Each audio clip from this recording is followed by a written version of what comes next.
Hello, this is lesson 7 of the Be Healing Attracting Your Soulmate intensive, 3-day intensive.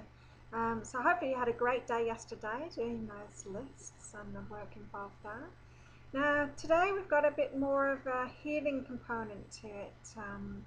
So we've done the manifesting work with the law of attraction, writing our list and knowing that we're ready for it and all of that. Now we need to get down to the nitty-gritty of the actual healing and releasing past relationships, because that's really important. Past issues and past relationships need to be dealt with. And so in this lesson, lesson 7, we're going to talk about releasing past relationships. And you may think, if you're not in a relationship now, that you've released them all, but that's not the case. We often have connections. We haven't broken those connections properly to people in our past relationships. And so things like having thoughts that maybe you should have stayed with somebody, that keeps that connection going. Feeling guilt or shame about what happened in the relationship, that keeps an emotional and energetic tie to that relationship. We've got things like holding a torch for somebody. Maybe you didn't even have a relationship with somebody, but you thought that maybe they'd be the right person for you, and you hold a torch for them. That can stop you from finding your soulmate, because you have that energetic tie to somebody else. And so, going through all of these kind of things, it's good to focus on each one to actually release it properly. And so,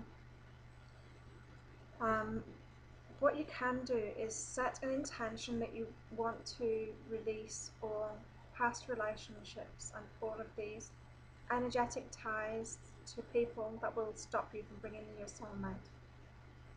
Now, when you set that intention, you will be shown by your guides who you need to release. By thoughts, somebody might get in touch, someone's name might be mentioned, or you might just start thinking about somebody. And so when you set this intention, you need to be really aware of your thoughts and aware of the signs that start happening around you because of this. And so what you can do, you can start by writing a list of all your past relationships and think about each one in turn. Think about, have you really released that person? Are you feeling good about it? Good about how that relationship ended and that it's all over now? Really look into your feelings, really feel into it to understand whether you have released it or not. And so any negative feelings at all that you feel about a relationship means that you haven't let it go yet. And so this process of letting go, sometimes it has to be a realization. I know when I was wanting to bring my soulmate in, I was taken on a very elaborate journey. I was ready for my soulmate, and I'd asked the universe for my soulmate, and at the time I was working at a big healing centre where there was a lot of psychics there, and we all worked together, and when we didn't have customers, we used to read for each other. And so we used to get a lot of readings done for each other all the time, which was really fun. But in those readings, it started showing that a soulmate was on its way, and my ex-boyfriend, my very first boyfriend, got back in touch with me around this time, and I took that as meaning, oh, he's my soulmate after all, and all of this. And anyway, the readings kept on telling me that he was the one and that I needed to go and see him, and it was a completely different part of the world, but I set off to go and see him, totally convinced that he was the one. And in the end, I didn't even manage to see him. But what the universe showed me is, because when I arrived nearby, he had actually been lying and wasn't even in a position to see me, or he'd totally been lying, presuming that I wouldn't turn up. And what I needed from that was to release him. I needed to understand that when I let him go all of those years ago, it was the right thing to do.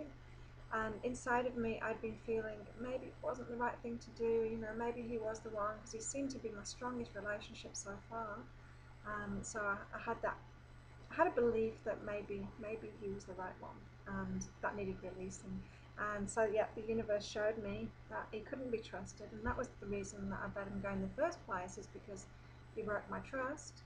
And he proved it again, and I thanked him, and he thought I was crazy, but I thanked him, like, thank you so much, because I met him when I was 15 years old, and I'd carried this belief with me all the time that maybe I shouldn't have let him go.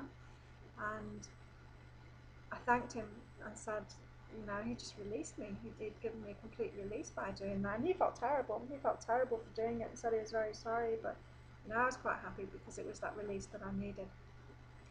Then on that same journey, because I went and stayed somewhere else instead, I realised that there was another person that I hadn't even had a relationship with, but I'd felt a very strong connection to when I met him, an instant connection, and he felt the same too. But we never got into a relationship, and I'd often wondered whether that relationship should have happened, and that hadn't been conscious for many years.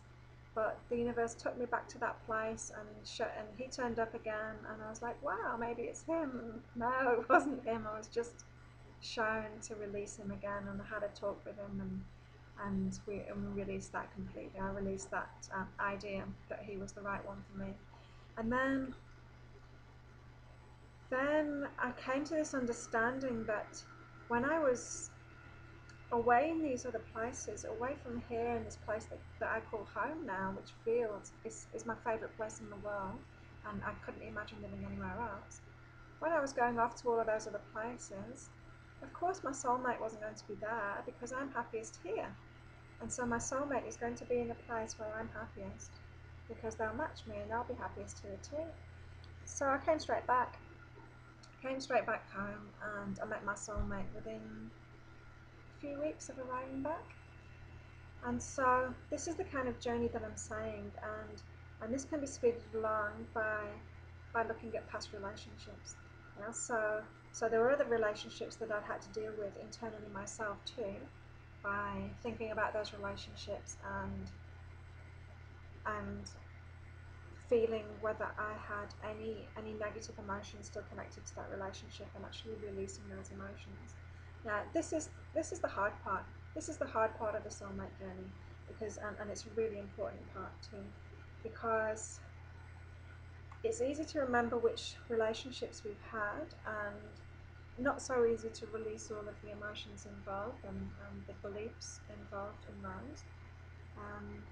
And even harder still to remember those ones that were never even relationships, but we had an idea that they might be right for us. It's like wiping our soulmate slate clean. Really, that's what our guides are wanting us to do, is to let go of any beliefs in the past that we've ever had about anybody, thinking that they were our soulmate, because those beliefs, they'll stick around, and even though they're not conscious anymore, they stick in our energy and they stop us from finding that soulmate. So go way back to childhood and think about all of them. Now this might help you to have a reading about this, or in your soulmate readings that you've already received from me, that we might have touched on that subject already. There might be a relationship that is a big key that was in that soulmate reading. But rather than soulmate reading, for this kind of work, it's better to do kind of an emotional release work. So on the Be Healing team, myself and Tiffany Bell do the emotional do like sessions where we can do the emotional release, psychically emotional release. So we go through all of the things in your past that have got stuck emotions inside of you. We pick those out psychically, and then we do this emotional technique to be able to release them instantly. And so that might really help you if you're struggling to do this process by yourself. But you can do it by yourself. You can do this process by yourself, just by facing up to every relationship and really spending some time doing this. And so this is your homework, is to, you don't need to make a list, but I want you to look back at all past relationships, all past non-relationships, all those people. Just think about who you might have thought were a soulmate in the past. Even those ones where you get into a relationship, it's really short, but you thought at the start that they might be your soulmate. Think of all those and really ask Archangel Michael to help you release them too, because he's great at doing that kind of stuff. And ask you guys to show you all of it now. That's a great way of getting things moving. I do it often with my guides. I'm like, okay, I'm done with this. Show me everything. I want to see everything that I need to know to completely release this now, and they will show you. So this can be an ongoing journey for you, but you can start it today by writing down all your past relationships and how you feel about them now. This can be quite traumatic for some, because especially if you felt like a victim in a relationship, I mean, that's a really important thing to release. But it can be traumatic to go back there and really think about it. But things can't be released without being faced first. You've got to face it, own it, own it, meaning that you created it. You need to own and be responsible for why you created that in your life in the first place, because you did. Nobody does anything to you.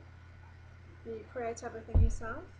And sure, they have a part in their creation too, but for your part of it and what happened to you was your creation. And so to own it like that, and to realise that it was a lesson, and go easy on yourself. Don't blame yourself about it either, but face up to it and to be able to let it go. And a lot of people tend to have this urge to be with a soulmate, and then everyone that they meet, they think, oh, is that my soulmate? I know I had that. And that kind of behaviour just racks up these energetic ties, and they need all releasing. So anyone that you've ever thought they might be your soulmate, just let it go. Even if you have bumped into your soulmate through your life so far, still need to let that go, because if they are your soulmate, they'll always come back. There is no way that you can mess up a soulmate relationship. And so all those relationships that you thought might be a soulmate relationship, they weren't. And if you have met them before, you can't possibly have missed them, or let them go and they won't come back, because they're not soulmates, the ones that do that. The soulmate will always come back. And so letting go is a really good thing, because you can let go of everything and feel secure and trusting that the soulmate will always be there. When I was meeting my true soulmate, I mean, there's quite a few that came along, and I was really, really conscious of not accepting what I'd accepted before. And so abusive styles of relationships, controlling types, or weak men who weren't really a match to me but made for easy relationships. I had a pattern of doing that, and so I was really conscious of it, and really conscious to say no to what I didn't want. But I still had this in the back of my mind, oh, that could be my soulmate, that could be my soulmate. And so yeah, but just be careful of doing that, and think back to when you have done that, and release all of those connections.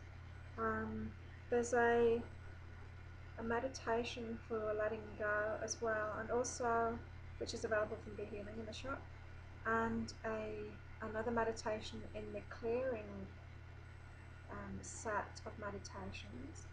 They're all healing meditations, so there's a healing going on, but there's one that's for etheric cord cutting, and that one would really help you as well. So that's another way of helping you along that path. But your guides will help you, and also we can help you at Be Healing as well if you're needing more help with that process yourself.